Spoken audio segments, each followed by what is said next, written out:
the day I met you a long time ago, before I actually knew you real good. Mm-hmm. You know me real good now? Is that the deal? I think so. Oh, dang.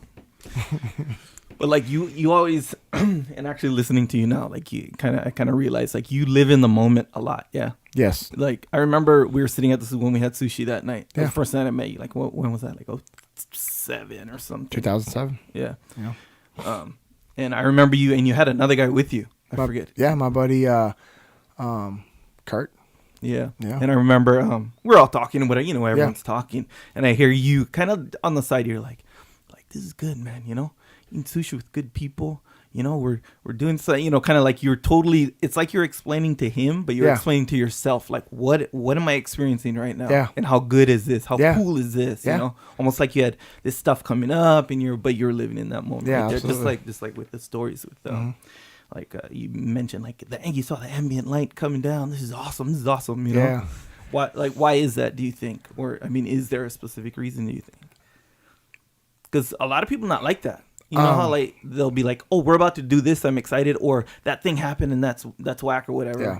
And they don't really, you know what I mean? I've always been like that. My parents taught us just to enjoy what you have. It doesn't have to be material stuff. Just enjoy the life that you have. And I've also always realized that people have it a lot worse. And then after 2 deployments, because I met you after my second deployment, like I'd seen the worst. I'd seen evil firsthand. I'd seen actual oppression, not what some of these idiots are talking about right now. I'd seen, kids with underwear on and sandals in the streets, and that's all they had. I've seen, women holding their kids crying. I've seen guys use kids as human shields because they're cowards.